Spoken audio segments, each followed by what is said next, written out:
मेरे पति महेंद्र चौधरी की मौत को 5 साल बीत चुके हैं, पर मुझे आज भी उनकी कमी महसूस होती है। लोग कहते हैं जो हमसे दूर चले जाते हैं उन्हें भुला देना चाहिए, पर मैं अपने पति को नहीं भुला सकती, क्योंकि भूलते तो उन्हें है ना जो कभी लौटकर वापस नहीं आते। पर मेरे पति तो बहुत जल्द वापस आने वाले हैं।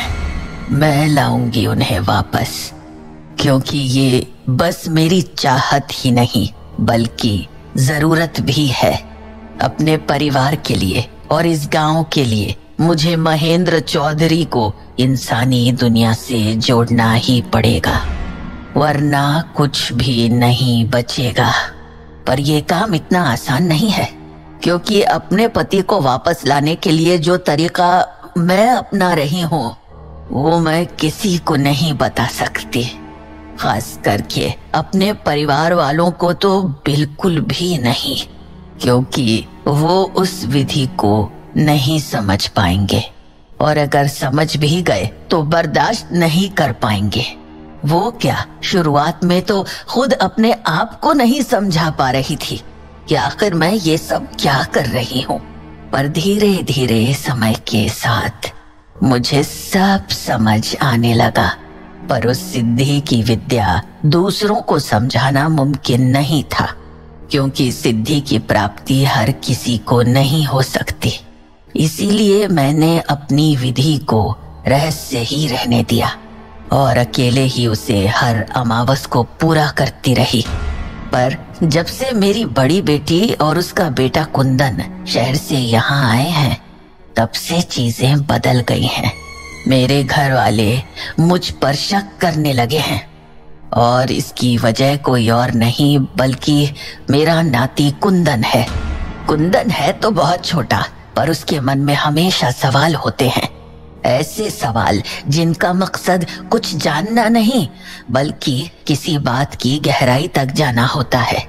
जैसे एक रोज वो मेरे पास आया और मुझसे अपने नाना के बारे में सवाल करने लगा। नानी, नाना क्या करते थे? मतलब कि उनका काम क्या होता था? क्या बोल रहा है? अरे खेतों में काम करते थे, और क्या काम करेंगे? पर वो तो जमींदार थे ना? तो गांव के लोगों को नहीं पता था कि वो जमींदार हैं? नहीं। कैसे? क्योंकि असल में गांव में कोई जमींदार था ही नहीं। तेरे नाना अपने आप को ही जमींदार बुलाते थे। पर क्यों? थी कुछ वजह। क्या वजह? बताओ ना नानी। हाँ, वजह ये थी कि वो इस गांव को बचाना चाहते थे। बचाना चाहते थे? पर किससे? उन शहर के लोगों से जो इस गांव को हड़पना चाहते हैं। कौन है वो लोग? पता नहीं, पर वो लोग हम सभी गांव वालों को यहाँ से निकाल देना चाहते हैं। पर क्यों? कोई नहीं जानता। शुरुआत में हमने सोचा वो बस लोगों से उनके खेत छीनना चाहते हैं, पर हम लोग गलत थे। उन्हें हमारे खेत नहीं बल्कि पूरा का पूरा गांव चाहिए। पर क्यों? पता नहीं, वो बस यही चाहते थे कि ये गांव जल्द से जल्द खाली हो जाए, मानो इस गांव के नीचे कोई खजाना दबा हुआ हो। तो फिर क्या हुआ? होगा क्या, धीरे धीरे करके कुछ लोग लालच में पड़ गए। मतलब कि गांव वाले पैसों के लालच में आकर अपनी जमीन बेचने लगे, और देखते ही देखते आधा गांव खाली हो गया। तभी तेरे नाना ने इस गांव की जिम्मेदारी अपने सर पर ले ली। कैसे? उस रात जब हमें पता चला कि लगभग आधा गांव खाली हो चुका है, तो हम दोनों बहुत परेशान थे। अब क्या करेंगे? ऐसे तो पूरा गांव खाली हो जाएगा। ये सारे गांव वाले एक नंबर के लालची हैं। पैसा देखा नहीं कि अपना ईमान बेच दिया। कंचन, इसमें गांव वालों की कोई गलती नहीं है। कैसे गलती नहीं है? हम लोग भी तो गांव वाले हैं। हमने तो नहीं बेची अपनी जमीन। बात गांव की नहीं है, बात लोगों की जरूरत की है। अरे थोड़े से पैसों में क्या जरूरत पूरी हो जाएगी लोगों की, जो अपने खेत अपनी जमीन ही बेच डाली। हम इंसान ऐसे ही होते हैं कंचन, हम दूर तक नहीं देख पाते। गांव वाले सीधे लोग हैं, वो बस अपनी जरूरतें देख रहे हैं। तो तुम कहना चाहते हो कि ये सब ठीक हो रहा है? नहीं, बिल्कुल नहीं। तो फिर अब क्या? अब हम क्या करेंगे? ऐसे तो हमारा पूरा गांव छिन जाएगा। मैं ऐसा नहीं होने दूंगा। पर कैसे? लोगों को एक साथ जोड़कर। क्या? कंचन, जब लोग अकेले होते हैं तो उन्हें तोड़ना आसान होता है, पर अगर सब एक हो जाएं, तो उन्हें कोई नहीं दबा सकता। इसलिए मुझे गांव वालों को एक करना होगा।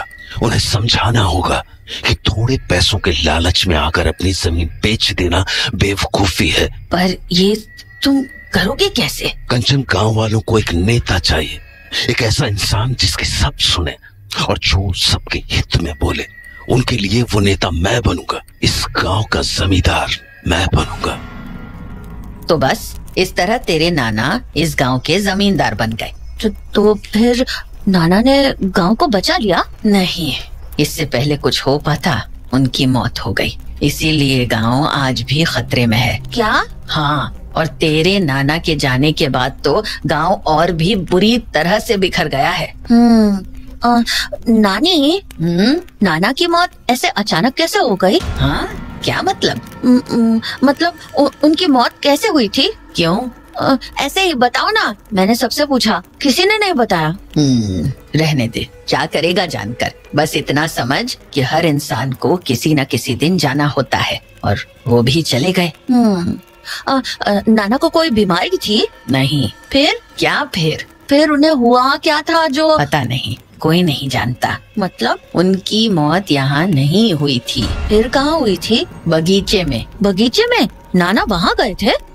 पर नानी, वो बगीचा तो खतरनाक है ना? उस वक्त ऐसी कोई अफवाह नहीं थी गांव में। वो एक आम सा बगीचा ही था। ओह, तो नाना को क्या हुआ था बगीचे में? उन पर किसी ने हमला कर दिया था। हमला? किसने?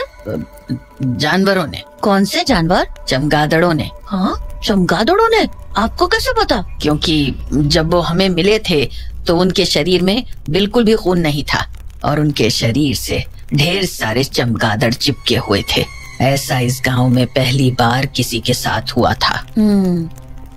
उसके बाद कुंदन ने कुछ नहीं पूछा, पर उसके सवालों को सुनकर मुझे अपने सवालों की याद आ गई। क्योंकि चौधरी जी के मरने के बाद मैं भी खुद से ऐसे ही सवाल पूछा करती थी, पर मुझे कोई जवाब नहीं मिला। बस वहीं से मेरी सिद्धि शुरू हुई थी, अपने पति को दोबारा इंसानी दुनिया में लाने की सिद्धि के दौरान मैंने सबसे पहले यही जाना कि मरने के बाद इंसानी आत्मा जब अपना शरीर छोड़ती है तो अस्थियों के विसर्जित हो जाने तक वो आत्मा इंसानी लोक से जुड़ी रहती है। पर अगर एक बार उन अस्थियों को विसर्जित कर दिया गया तो आत्मा हमेशा के लिए दूसरी दुनिया में चली जाती है। इसीलिए मैंने अपने पति की अस्थियों का कभी विसर्जन नहीं किया, क्योंकि मैं जानती थी उन्हें इंसानी दुनिया में लाने का वही एक तरीका था। सिद्धि के दौरान मैंने ये भी पढ़ा कि किसी भी मृत व्यक्ति को इंसानी दुनिया में वापस लाना इस बात पर निर्भर करता है कि उनकी मौत किस तरह से हुई थी। मतलब अगर किसी इंसान की मौत जानवरों के हमले और शरीर से पूरा खून निकल जाने के कारण हुई है तो उसे वापस जीवित खून से ही किया जा सकता है। पर वो प्रक्रिया अमावस की रात को ही की जा सकती थी।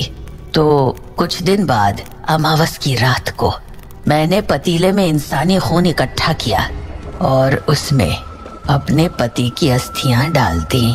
काफी देर तक उस खून को खौलाने के बाद पतीले में से भाप उठने लगी और फिर विधि के पूरे होते ही पतीले की नीचे की आग बुझ गई।